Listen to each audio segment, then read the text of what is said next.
excited to be here. My team's excited to be here. Last night's dinner was more chatter at the table for the players than I've heard in a long time. I don't know if that means they're a little nervous, but they were no headphones, and they were doing stuff together, which made me feel really good. I slept better last night because of that. Questions?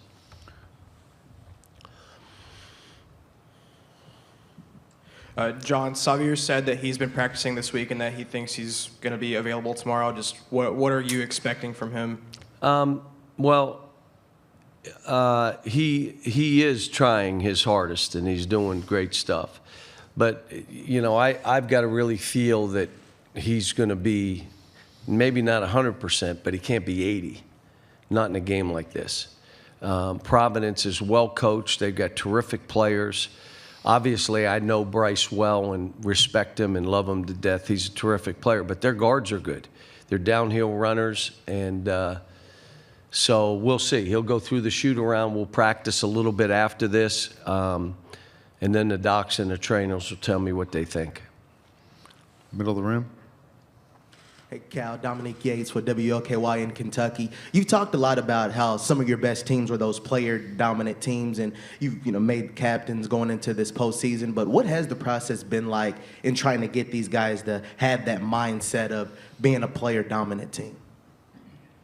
You want to empower the players, and you want to give them say in what you're doing. This team has shown signs of that. But this has been about growth, about getting healthy. Someone was asking me about Oscar. He had a knee operation to start the season, was out 4 weeks, and really should have been out 6, and is starting to come back to where he was. And we've had some others. No excuse. We're Kentucky. You're supposed to win every game by 20. I get it. But what they've been through, we never lost more than 2 games in a row. So, but what they've been through with a loss and then the onslaught, that they withstood it and stayed together and grew and became a better team. I told them, you're going to remember 2023 the rest of your life, and you're going to be able to say, we can get through this. Yeah, you should have seen 2023. And then you come out on the other side stronger, mentally tougher, better. So, yeah, this was kind of a crazy. Everybody counted us out. They're still counting us out. I kind of told the guys I like this. This is kind of like my UMass and Memphis days. They didn't play. They're not. They didn't. They not. All right, we'll see where we are. We'll see. But this, I'm liking the group. I wish we were fully healthy, but we'll have to see what happens Friday. Who can play? Middle of the room. Hey, John Huang, NOLA Media. You sound pretty relaxed. There's a lot of chatter about how much pressure is on the team and on you, and yet there's always pressure. This is Kentucky, but what have you done specifically this year to kind of... Well, let me just say this. Every coach in this tournament has butterflies. Whether they lost last year or they won the whole tournament or they're in Final Four, they have butterflies. Their teams have butterflies. That's part of what this is. I want this team to fully experience the NCAA tournament, not deal with, well, what if, and they're saying this and that. No. My job is to shield them from all that stuff and make sure this is an experience that you go through, that you're fortunate to be in this, and really enjoy the experience. Don't listen to all the outside voices. It doesn't matter. You play the games. You play the games. What anybody says, and again, my job is to shield them from all that. The problem is some of them have phones and they'll read some of the stuff, and you try to tell them it makes no difference what anybody says. You still play the games. So I've done this a long time. I mean, this is another tournament game for me. But my job is let's get them in the right mindset. Let's get them to understand who we are and what we are. And we bring out the best in other teams. It's in my time at Kentucky, you've had teams play out of their minds against us at times. So, but we've done some good things too. Middle of the room. John, Maury Hirsch scored in the CBS affiliate in Providence. Over the course of your career, can you compare and contrast SEC teams versus the Big East teams? Well, you know, I was in the Big East back in the day when everybody had 3 NBA players on their team. And then I coached in New England and tried to survive in that region of Big East teams. And you know what's crazy in it all, they've survived and thrived with all the changes. They have done the things that they have to do to keep thriving. Eddie's done a great job. I mean, you know, what he's done. Yeah, I like to go to Providence because I like to go up by the Pineapple and go get a nice Italian meal. It's a great city. But what he's done and how he's done it, and this year he's done it different. He's got a bunch of transfers. Now, all of a sudden, he's done it another way. It shows what a great coach he is. To our left. Nicole Auerbach, The Athletic. John, what are you expecting going up against Bryce tomorrow? He's a terrific player. He's, you know, being with us and part of our family, and, you know, hated to see him go, but I understood. Still love him. He bounces it. He's physical. He can shoot the ball. He gets to the foul line. He's a terrific player. Far right. Coach, hi. John Rook, WPRO Radio. I'm just wondering if you could speak for a moment to the pressure that's inherent in the job that you have at the University of Kentucky, and what it means to try to have to live up to the tag of blue blood in college basketball circles. Well, here's what I don't want any of us to do. Every job in college basketball is really hard. Not just, you make it like you got the hardest job, Cal. Yeah, there are 100 other jobs that I would say are just as hard, and the coaches deserve people to say they got hard jobs too. Right now, even a mid-major, what happens is you build your team, and what happens at the end of the year? Your best players, what? They leave. Now that is a ridiculously hard job. And all coaches in what we do, there's an expectation of every job, understanding that Kentucky's expectations may be higher, but so are everybody else's. And one thing goes wrong and you slip, all of a sudden it becomes doubly hard. Coaching basketball these days is very hard. Rewarding financially and all that. I'm not saying that. My dad was a baggage handler, so don't think that I don't understand. He'll be here, by the way. He's 90 years old. Got his knee replaced, so he's walking good. He's into it. So, but these jobs, they're hard. And yeah, I got a hard job. I love this job. I love being at Kentucky. I love walking in every arena and it's full.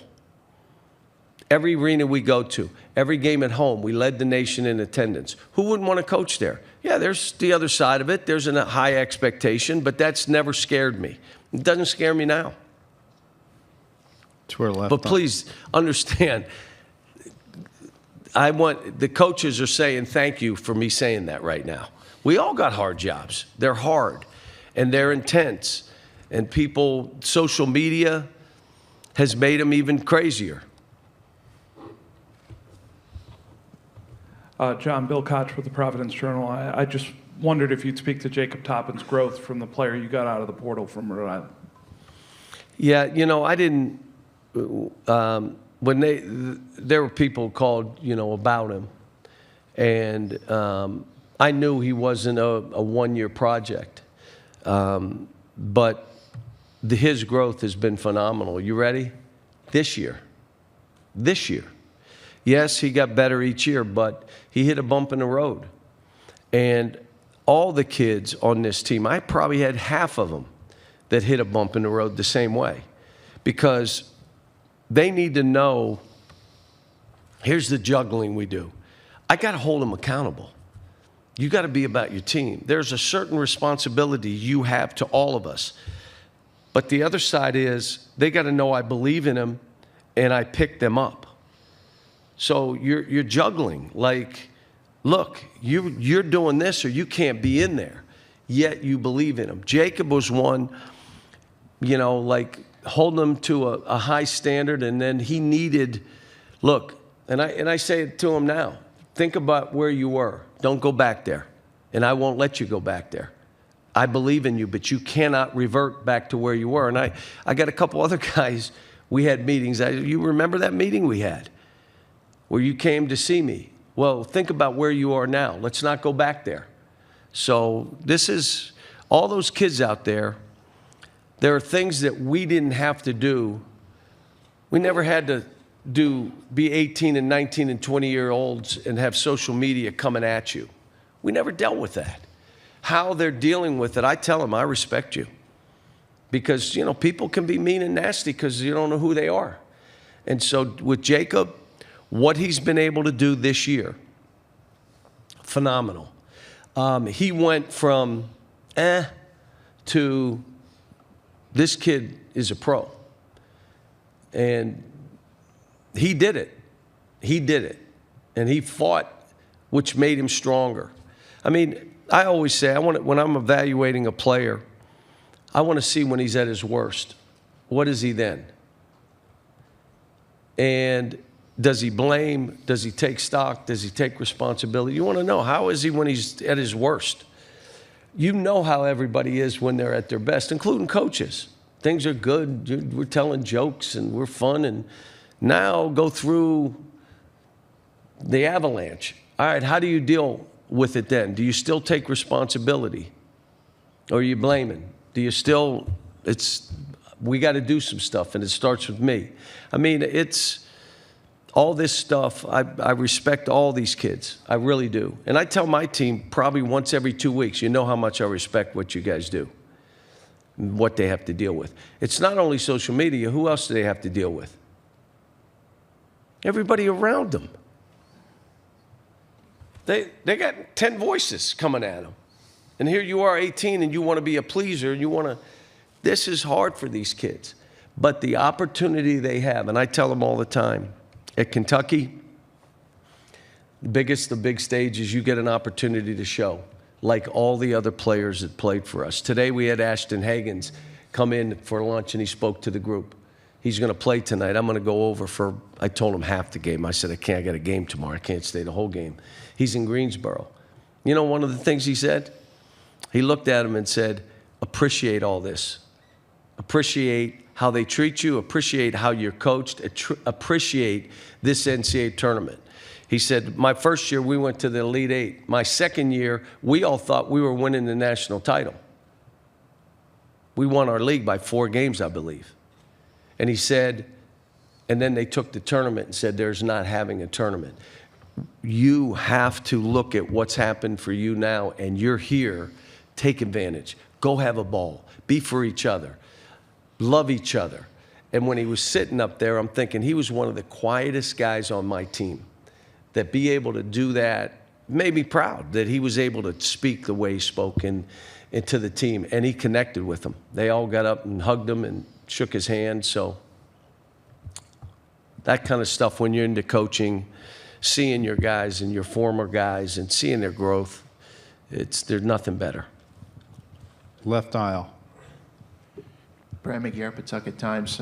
Coach, wanted to ask you about Devin Carter and Noah Locke, 2 guys that you've scouted in the past, and what stood out and how Coach Cooley has used both of them this year. Well, I keep saying Eddie's done a terrific job. You got downhill runners, you know what Locke's going to do. And he runs them off baseline screens. He puts them in different situations, screen-to-screener action, so he can get out and catch balls and shoot. And Carter's just attacking the basket. And he also plays the ball. So he'll attack the ball defensively. And they don't stop. I've seen them down 20, and all of a sudden it's a 5-point game. They do not stop. They play. And they'll rebound. That's a big thing for them, offensive rebounding. I have time for 2 more questions here and here. Yeah, Cal, Darryl Bird of the Cat's Paws in Lexington.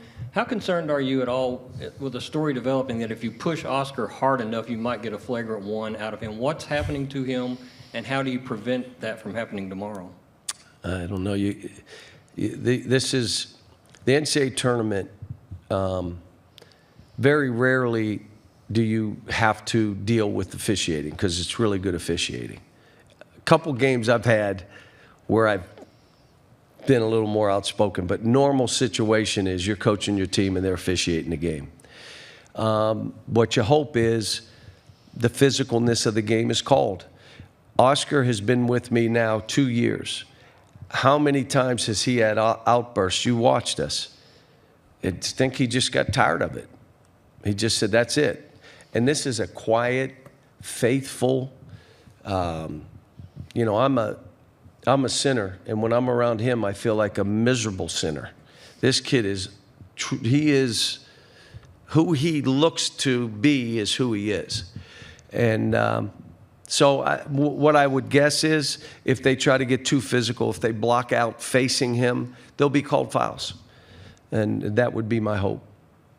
Last question, Coach, right here in front of us. Brett Friedlander, Saturday Road. John, over the years, your program has had some pretty intense rivalries with a couple of the schools here in this general vicinity. Is there any kind of irony or strangeness to the fact that you're here and they're not? And then earlier you alluded to the fact that everybody comes out to see Kentucky. How do you think here in enemy territory your team will be received by some of the folks up in the stands? Well, if they bought tickets prior to this thing thinking they would have one of their teams down here, they're not going to be happy with us. And, you know, look, the rivalry between, you know, Roy and Mike and myself, I love playing those games. We won some, we lost some. But you're going against the best like ever. And as a coach, you walk in knowing you better be on your toes. I mean, this thing right now, you talk about pressure, it's kind of like the boiling water, and you want it to bring out your best, the boiling water, because it's going to happen. Every team will start the game so excited that they're jumping and making, and as the game goes on, the water gets hotter. And whose team and what coach can stay like this brings out my best? You know, that's what makes this great. And I'm going to tell you what else. One game. None of us know what's going to happen. None of us. We could all, a 1 has beaten a 16. And you may not know this, a 2 has beaten a 15. A few times. A couple Hall of Famers, too, by the way. That's happened. So you don't know. 12-5, 6-11. I mean, I'm looking at the 11 saying, why aren't they the 6? And, you know, I mean, no one knows. And being here, I was happy because it was an hour plane flight, because they were talking about us going to Sacramento or somewhere else, even though I'd like to have been around Trey Lyles and De'Aaron Fox and Malik out there where they are, but way far. So I'm happy to be here, and Greensboro's a great town.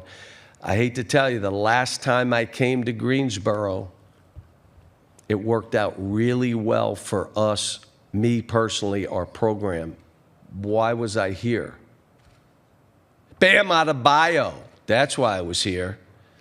Worked out well last time. So hopefully this will be an exciting run, and our team is going to enjoy themselves. Bryce Hopkins. Have you talked to him since the draw came out, and how excited are you to play him tomorrow? Jacob. Yeah, when we see we were playing Providence, we have a group chat still from last year's team, and I texted in group chat, and he texted back. We had a little fun with it, but yeah, we're excited to play them. Providence, they're a really good team. Bryce, he's a really good player. We played against him, so we know he's a really good player. So we just got to come in and fight and understand we got to respect them but not fear them, and just be ready for the game. CJ. Yeah, like Jacob said, we're all in that group chat. All three of us were on that team last year, so we were able to talk to him for a little bit and just have some fun. But like Jacob said, it's going to be really fun competing against him, against Providence, a really good team, really well-coached team. So we're looking forward to this opportunity. Lance, I'll take Yeah, following up on what they said, we love Bryce. He's a brother to us. We had good times last year with him, and to be able to go out here and play the game that we all love together is special. But number one thing is the game, and to win the game, and make sure that we fight, play hard, and do the things that we're supposed to do. third row. NOLA Media. Guys, you battled injury all year long. CJ specifically, how are you doing, and how's the rest of the team doing injury-wise? CJ. Yeah, I'm doing well. Rest has been nice for me these last couple of days. But at this point of the season, everybody's a little banged up. There's always something lingering at this point of the year, but I'm feeling pretty good going into the game, and the rest of the team is feeling good, fresh, so we're excited.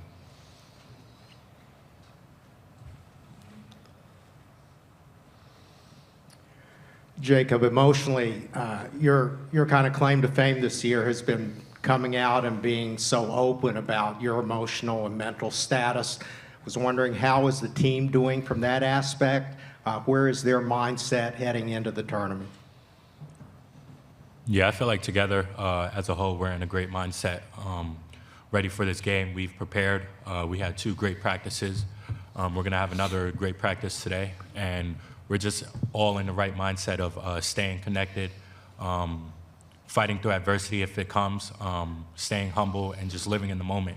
And we understand that whatever happens in the end happens. As long as we fight, as long as we stay together, good things will happen. So I feel like as a whole, we're definitely in a great mindset.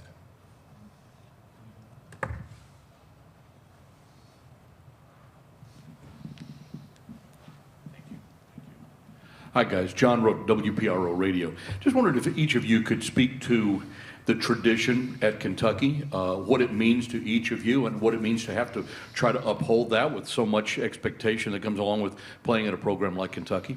Let's start from left to right. Lance?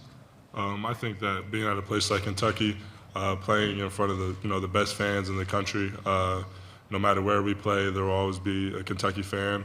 We were in London, there was Kentucky fans. We were in the Bahamas, Kentucky fans. Just everywhere we go, how much love they have for us. But it also means that they expect you to perform and go out there and play the best brand of basketball that that we could play. Sometimes that's a lot, but that's what's expected, and that's what you get when you come here.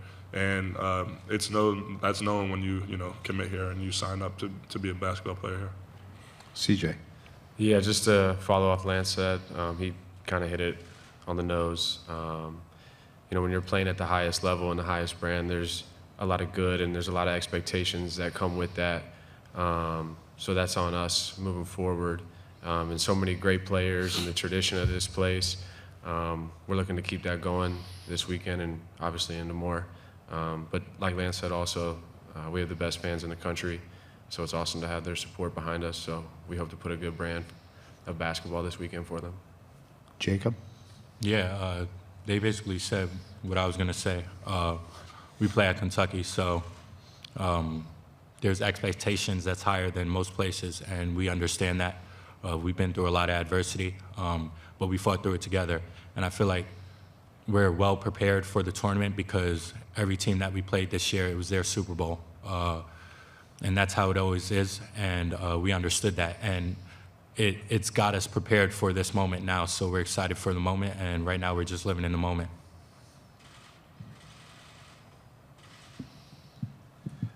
Bill Koch, Providence Journal. Jacob, obviously you played your first year at Rhode Island and made a decision to transfer to Kentucky.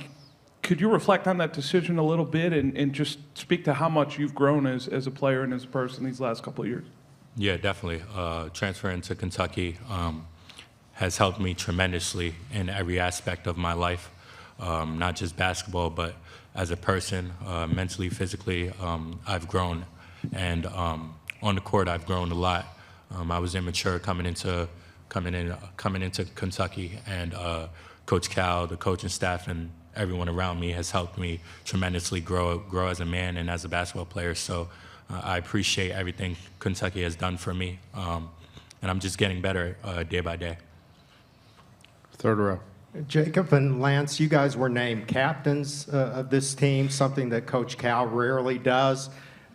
Can you answer why you think he did that, and what does it mean to you to be named captain? We named CJ co-captain. So he's co-captain.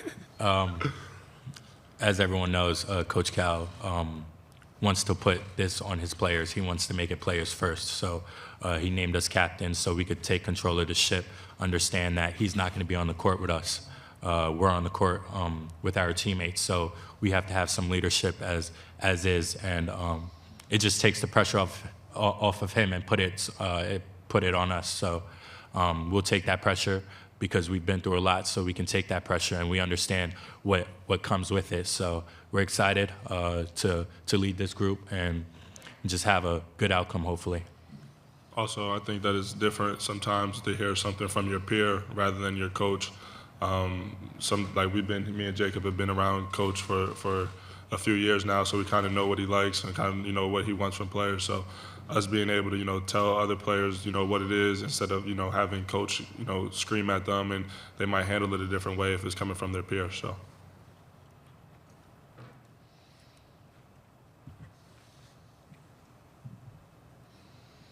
Jacob, and this is for all of you. You guys were around last year and you saw the pressure around the program and how Coach Cal handled it. How do you think he's gone about it differently this year? Jacob. I think he's kind of canceled out all that noise.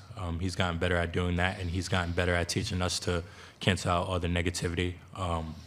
Because in life, if you focus on the negative, things won't go well. So we try to stay focused on the positive things, stay within ourselves, stay within this team, and see how we can get better as a team and individually within our system, and not worry about all the outside noise because it can affect us, not just on the court, but in life. So we try to stay away from what people have to say about this team because we understand what this team is capable of, and we're together every day, 24/7. So nobody else knows what we go through, what practice is like, what games are like. No one knows what we're going through. So everyone has their say, but at the end of the day, we know each other's personal life. We know what we all go through. So we're just gonna stay in the moment, like I said before, and just understand that we got to stay together and not worry about outside noise. CJ? Yeah, I would agree with what Jacob said. Been super positive. There's been a lot of highs and lows throughout the season, but he's been super positive and just big on staying in the moment, blocking out that outside noise, like Jacob said, and just worrying about us. So that's really about it.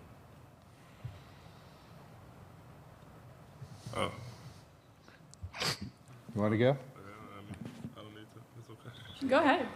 I don't know. They said everything. It's okay. Well, similarly, Cal has talked about keeping you guys loose this week. What's an example of something he's doing in practice to keep you loose and, relaxed going into the first round game? Lance, we'll let you lead with that. All right. Not so much practice, but I think just like yesterday, a moment that really stuck out to me was like on the bus after team dinner. We were all having really a good time on the bus, joking around with each other, just super loose, high energy, kind of just ready and trying to embrace the moment. So, CJ? Yeah, a moment that kind of stood out to me before practice. He kind of just showed not like big impactful clips, but like moments of past teams. They were just having so much fun and smiling and having joy. So that was a moment that stood out to me. He was just kind of telling us this is supposed to be a fun time. Smile, have fun, and do what you guys love to do. Jacob? Yeah, they hit it on the head. The third person gets it easy. Other questions? Anyone else? Okay, guys, thank you.